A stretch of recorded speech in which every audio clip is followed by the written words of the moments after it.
平安，欢迎收听迦南之声，我是刘应业牧师。10月11日，就是这个时刻，来预备。今天要读的经文记载在以斯拉记3章7节。RPG 我们要祷告的经句记载在诗篇97篇1节。上主掌权，大地要欣喜，所有的岛屿啊，欢乐吧。就是这个时刻，感受到上帝的呼声，他能照着运行在我们心里的大力，充充足足地成就一切，超过我们所求所想，带着积极的期待来他那里，明白他的作为不受任何限制。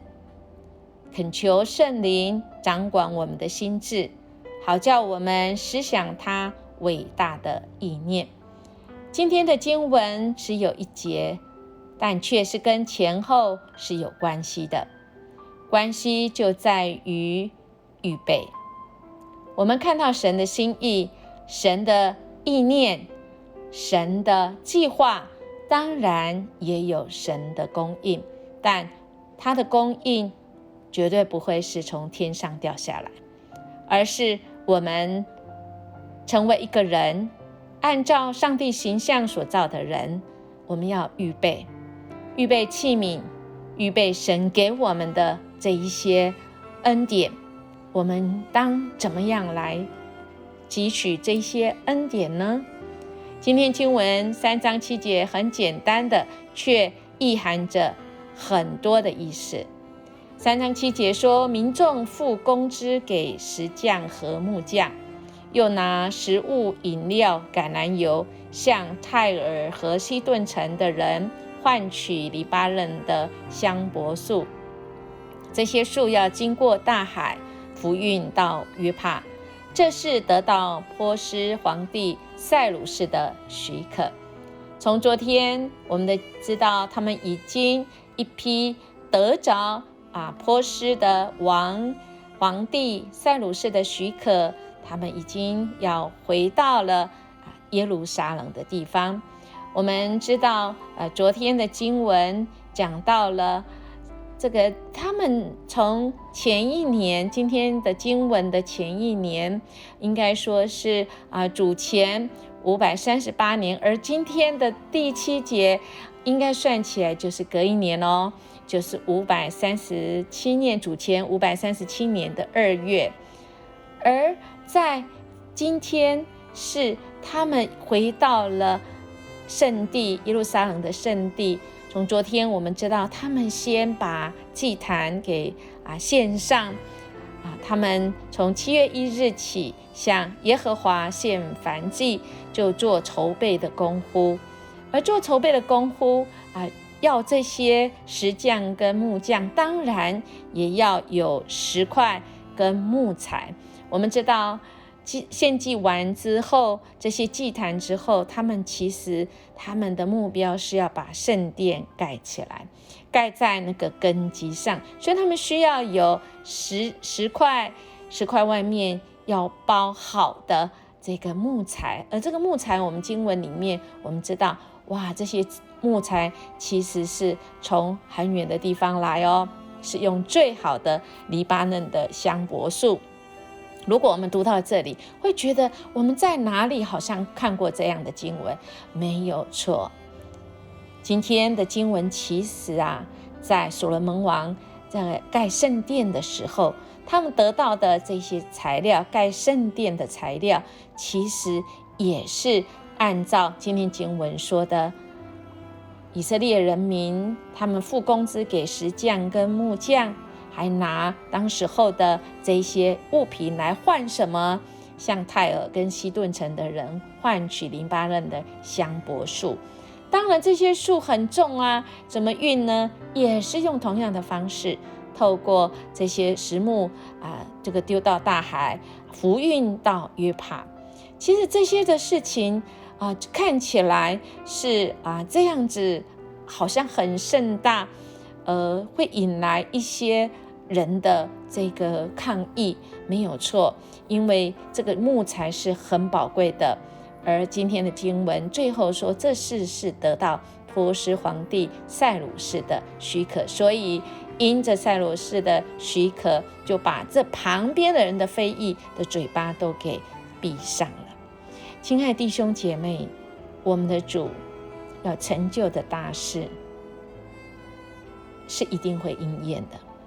但人呢，我们要做的是筹备的功夫。建造圣殿当然要最好的材料，在筹备的这些功夫工作上面是没有办法一时完成的，所以我们从昨天经文就可以知道，其实他们花了快半年的时间，而他们一步一步的做，甘心乐意，是为上帝而做的。所以亲爱弟兄姐妹，到了最好的时刻，就是隔一年的第2月，正是冬天去了春天来，最好土木工程的时刻，而这个时候也正好是逾越节的时候。所以亲爱的弟兄姐妹，我们的神啊，总是会预备那够用的恩典，那刚刚好的恩典，就是那么的奇妙。这位爱我们的天父啊，总是我们人被我们情绪弄得我们好像觉得很绝望，好像没有办法，事情没有办法再进行了，但我们的主总是在绝望中仍然不停的运行，仍然不停的在行他的神迹奇事，只是我们不知道，我们没有感受到，我们就在那个黑暗里停留在黑暗里，不想积极的预备。今天再次来提醒我们，就在这个时刻来预备吧，来预备吧。就像这首歌我们等一下会听的，旷野中的唯一力量。你是爱我的天父，绝望中你仍然不停的运行，你不愿我停留在黑暗中，不停的追寻我，直到我得着自由。你是我旷野中唯一的力量，患难中的安慰，黑暗中的盼望。我呼求的日子，你必拯救我。信实的天父，我倚靠你，你要用你的笑脸来帮助我，好不好？亲爱的弟兄姐妹，我们来默想，神既是我们旷野中唯一的力量，相信他要供应我们，但我们呢？我们一定要来预备，预备什么来领受他给我们的供应呢？我们一起来祷告。阿爸天父，谢谢你，你总是用笑脸帮助我们，化所有的诅咒为祝福。